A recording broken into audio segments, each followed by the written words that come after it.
All right, thank you. What I'm going to talk through is Equinix and how our architectures enable hybrid IT environments. And I'm going to focus on a thing called the interconnection-oriented architecture. Interconnection-oriented architecture is something that that Equinix has come out with that is a reference architecture that allows you to leverage our assets as well as our partner community. We'll start with trends first. Today's environment across multiple segments, whether it's manufacturing or finance or just connected devices in general, is forcing an architecture where end users are connecting to applications in a very distributed manner, and they could be anywhere. So in order for companies to scale and for applications to scale properly, you actually need to rethink the way that IT architectures are designed. In order to compete, you have to have more scalable, more real-time, more secure connections to just about any application anywhere all the time, which is difficult. And this is where the interconnection-oriented architecture comes in. Interconnection at the edge drives high volume, low latency, high throughput connections to and through partners, through direct employees across geographies, allowing a new way to connect and scale your IT resources. So I want to dive a little bit into interconnection-oriented architecture now. So interconnection-oriented architecture starts with that concept of pushing apps to the edge and being able to have your applications where end users are consuming them with low latency. And the first component of the interconnection-oriented architecture is called a communication hub. The communication hub is, we'll go into in a minute. The communication hub is where companies can leverage Equinix because of all of the network density within Equinix to peer and connect both public and private, through public and private connections. Awesome. Second one is leveraging the ecosystems within Equinix. So we're here at AWS reInvent. The AWS Direct Connect and Equinix Cloud Exchange is an example of being able to connect privately into partner ecosystems that allow companies to scale elastically with cloud, in addition to connecting their on-prem resources within the Equinix cage. So communication hub, Equinix ecosystem exchanges, and then lastly, data hub.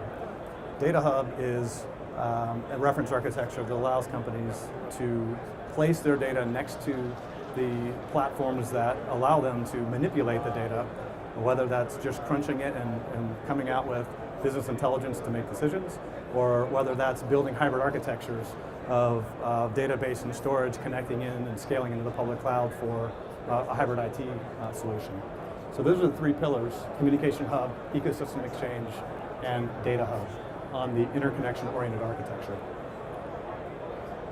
So what does that mean? That's a playbook, but the specific interconnection-oriented IOA node is what you deploy and how you deploy it. Equinix offers 100 data centers around the world, where we have a mix of public, private, and the most network choice on the planet within the IBX, within the data center. Dropping an IOA node within Equinix allows you to either connect for communication reasons, connect to our exchanges, so connect to AWS and others, or move your data close to the cloud edge so that data can be quickly manipulated.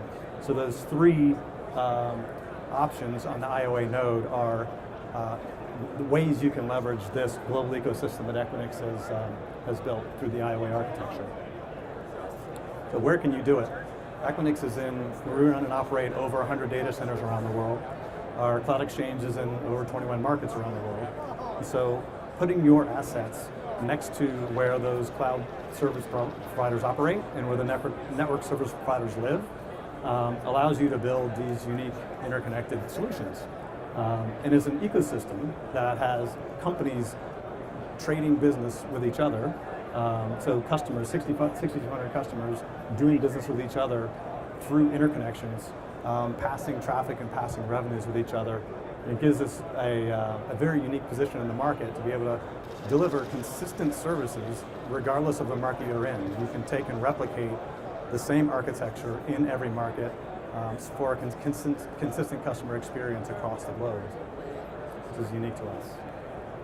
So let's drill down a little bit on IOA. Communication Hub. Communication Hub can be as simple as a single cabinet with a router and a switch where you cross-connect to network providers and use those network providers to lower costs or lower latency to the key applications you want to connect them to. It can also be a much bigger transformational element where you look at your entire wider network and deploy communication hubs around the globe, cost arbitrage the networks, and actually deliver more bandwidth for less money with better overall latency and performance. So it can be small or it can be big. The ecosystem exchange is a mix of IP peering, Ethernet exchange, where you have private peering, private networks, and then cloud exchange. Our cloud exchange is a multi-tenant, multi-cloud switch fabric that allows companies to connect and scale into multiple public cloud providers off of a single interface. It's API driven, and it's provisioned in near real time like cloud services. So between those three, IP peering, Ethernet exchange, and cloud exchange, you have a rich set of choices to leverage within the Equinix ecosystem exchange.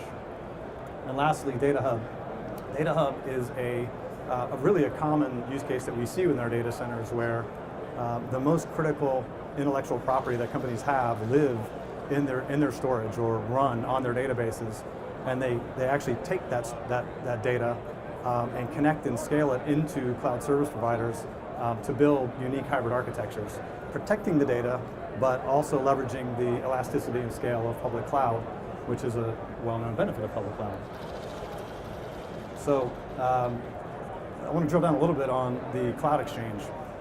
We've put a lot of time and energy and money into building a very easy to use switch that's deployed in 20 plus cities around the world, where companies can take a single port into an exchange and off the back end have virtual connections to cloud providers of choice. In this case, we're highlighting AWS. So you can take a cabinet in Equinix, cross-connecting the cloud exchange, and real-time provision virtual connections into multiple cloud providers. It delivers cloud provisioning and network provisioning at cloud speed over private connectivity, completely avoiding the public internet.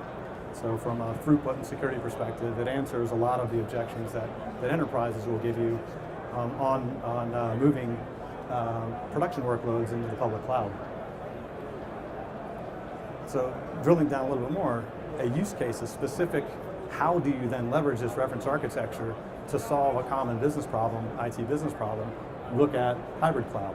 So this red box is an Equinix data center. Within the Equinix data center, you have your choice of networks to collect and connect workloads into the data center. You have Datapipe running managed private cloud and hybrid cloud by building private connectivity and elasticity into AWS in this image. So whether Datapipe runs a database or whether they run various tiers of hosting, they have the ability to actually connect and scale fluidly from the private cabinet in the Equinix facility through Cloud Exchange in a very low latency, high throughput model into public cloud providers like AWS, which allows companies to both balance, create an OpEx model, but a scalable model that allows them to leverage companies like Datapipe, who candidly are fantastic at delivering this model around the world. And you can take and replicate that in 20 markets and have the same experience, the same performance, and same throughput using this architecture. Another example is disaster recovery. So another use case. So on-prem data has to, if you're going to use the cloud for backup, can be replicated. In this case, I've got a NetApp filer that replicates to another NetApp filer in an Equinix data center, physically cross-connecting into AWS. So you have the compute tier mirrored and the data living in the filer in Equinix. And so if there's a disaster at the customer premise, you're ready to go. Your compute tier is there, your data is there, you spin up your resources, and you're live. And another version of this that happens quite a bit in our data centers is a primary in Equinix using cloud, and a secondary in another market in Equinix using the network connectivity between IBXs to replicate and have an active passive or active active architecture using cloud and private data. So this is disaster recovery as an example of a use case using interconnected oriented architecture. The one that really is moving the needle is this application scaling concept, where you have complex legacy databases that have custom scripting that are clustered, that if you try to just lift and shift that to public cloud, you lose a lot of that customization. And then actually as you scale the database to a lot of transactions, the pay-as-you-go model, there's a cost equation where the lines cross. The more scaled out you are on database in the cloud, the higher the price is. So you can actually deliver a fixed cost database, leveraging all of the existing custom scripting in a cabinet, physically connect it, and move the web tier to public cloud, and infinitely scale in the public cloud. So you have a nice web tier mapping to database tier architecture that allows companies to keep the databases tuned the way that they've always been tuned, but leverage the benefit of public cloud through these low latency, high throughput connections out of Equinix. And whether they do this themselves, end users can be DIYers, or you can go to a company like Datapipe to manage the infrastructure, manage the database, and scale hybrid architectures. Application scaling is really benefits everyone. The AWS gets a ton of web traffic, and the service providers that operate this in Equinix are able to maintain their services revenues and deliver outstanding performance.